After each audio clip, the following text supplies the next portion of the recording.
FIFA built a ball so smart it can feel one hair touch it. That's not a joke. It happened this tournament. A goal got wiped out because the ball brushed a player's hair. So here's my question. How did that same amazing tech watch a World Cup quarterfinal, a moment the whole world saw, and call it nothing? Norway is going home. England is moving on. And now everyone's asking the same thing. Does VAR really work? Or does FIFA just point it wherever it wants? Let's dig in. Give this match credit first. It was a real classic. It deserves more than just controversy. The heat was brutal. Kickoff felt like 113 degrees in Miami. This was a battle of bodies, not just skill. Norway played the better football for long stretches. Andre Schürrle scored a beauty in the 36th minute, beating Pickford at his near post. Norwegian fans were already singing. They believed it. Holland and Odegaard controlled the game. Norway was 45 minutes from their first ever World Cup semifinal. Then Jude Bellingham showed up. Again. Deep in first half stoppage time, he grabbed the pass from Anthony Gordon, drove into the box, and buried it. 1-1. That goal was beautiful. It's also where this whole storm begins, because the fight isn't about the finish. It's about something that happened 30 yards away seconds before. Norway owned the second half. Odegaard pulled strings. Ayer hit the bar. Saka's cross got cleared off the line, but no second goal came. Then, in extra time, minute 3, Bellingham struck again. He pounced on a rebound after Nyland spilled a shot from Morgan Rogers. That's 6 goals this World Cup for Bellingham, 7 total. He just passed Jeff Hurst in England's history books. He's only 23. Norway threw everything at England. Holland got pulled off in extra time. England hung on. Final score, 2-1. England's through to the semis. Quick word on Bellingham. This kid is a machine right now. 2 goals in this game means 2 multi-goal knockout games this tournament. No Englishman has ever done that.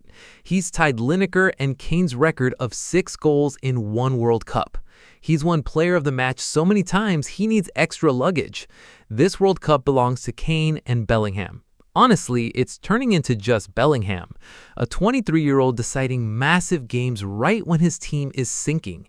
None of that changes what happened before the ball got to him. His finishing was perfect. Nobody's questioning that. The question is everything that happened first. England found a way on the pitch, but 2 moments have Norway feeling robbed. Let's look closer. Start with the biggest one, the equalizer itself. When Nyland cleared the ball upfield, something weird happened. It seemed to stop in midair and drop straight down, landing awkwardly for England's Elliot Anderson. He fed Gordon. Gordon fed Bellingham. Goal. Norway had one explanation. They said the ball hit a cable holding up the flying camera above the pitch. Nyland pointed at the sky right away. So did Holland. So did coach Ståle Solbakken, who confronted the referee at halftime. Norway's assistant coach said it straight. The ref should have caught it. Here's why this matters. If the ball hits something outside the game, like a camera cable, that's outside interference. Play should stop. Restart with a drop ball. No goal. If it clipped that wire, the equalizer never should have counted. FIFA fired back fast. They said the chip inside the ball showed 0 spike, 0 contact when the ball was in the air. What makes this crazy, that same chip is famous for catching almost nothing. This tournament, it ruled out a Croatia goal because the ball touched the player's hair. A single hair. England's coach Tuchel even used that exact point. The chip can sense a hair touching it. So we're supposed to believe a sensor that sensitive felt absolutely nothing when a ball supposedly smacked a steel cable? Maybe the ball really didn't hit it. Or maybe, like some experts think, the tracking system just doesn't reach that high above the field, meaning there's a blind spot exactly where this happened. FIFA says all 16 antennas were working. They say the camera footage doesn't even shake. Solbakken's answer was simple. He saw the ball drop straight down, right in front of him. His eyes said one thing, FIFA's chip said another, and FIFA wants everyone to trust the chip. Now, the second call, because alone, the cable thing is just bad luck. Next to this one, it looks a lot worse. Norway scored again. Hegem turned it in off a corner. The stadium erupted. Then VAR pulled it back. They ruled Holland shoved Anderson before the goal. And yeah, it was a push, a clear 2-handed shove. Given how strict FIFA's been on grabbing at corners this tournament, you can justify that call. not the problem. The problem is the contrast. One team owner nailed it. Haralabos Vulgaris pointed out a push that happens on every single corner got reviewed frame by frame and cancelled, but a ball actually hitting a cable got zero review at all. That's the whole scandal in one sentence. Think about it. VAR zoomed into a corner, hunting for contact that happens 20 times a game, and used it to wipe out a goal.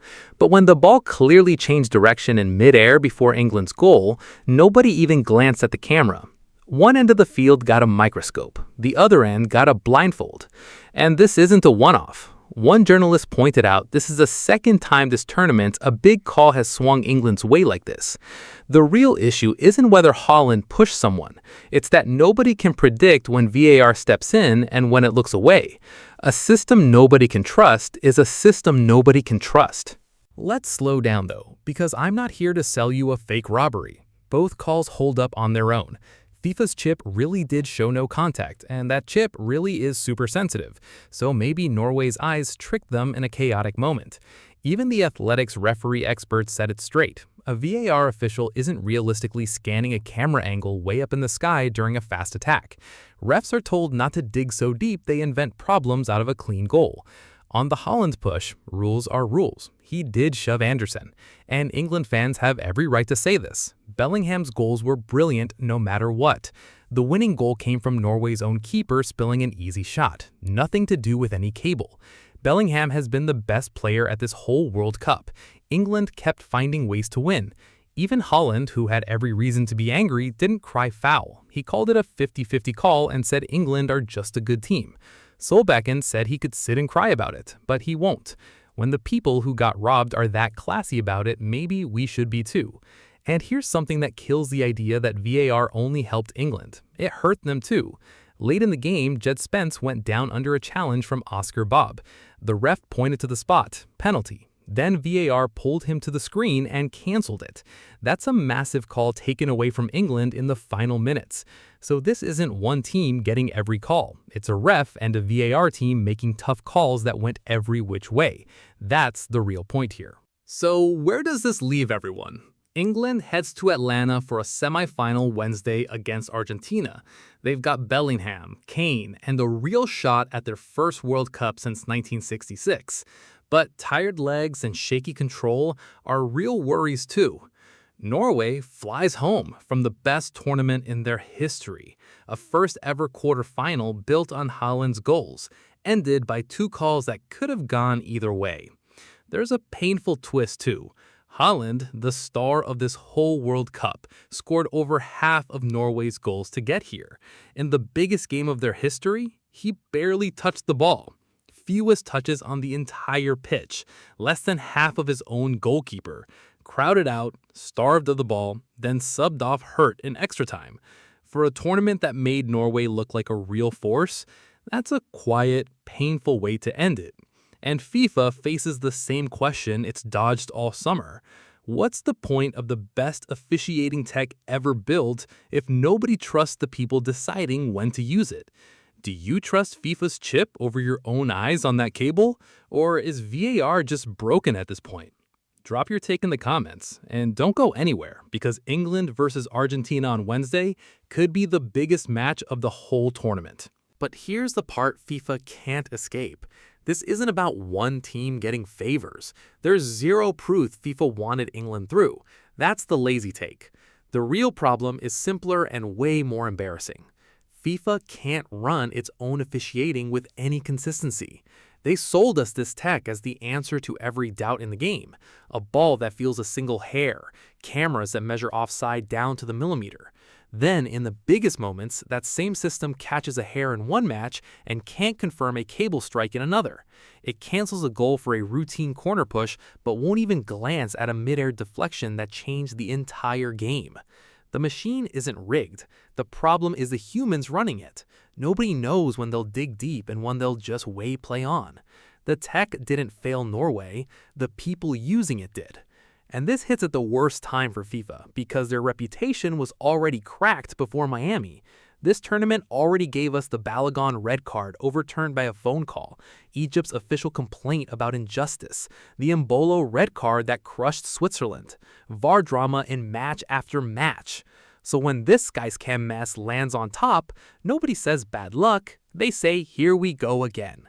Look at the reactions. Haaland's own father posted a simple, sharp line. Well done, Bellingham and referee. That's the reputation FIFA earned this summer. World-class tech, coin-flip judgment. Now even a fair call gets rolled eyes and accusations. They earned that distrust. Nobody just handed it to them. And here's a twist. If that cable goal had helped some other team, the internet would already be screaming FIFA hung that wire on purpose. But the real, boring truth isn't a conspiracy, it's sloppiness dressed up as precision. Norway didn't lose to a plot, they lost to a brilliant Bellingham, a shaky moment from their own keeper, and an officiating system so messy it can't even be wrong the same way twice.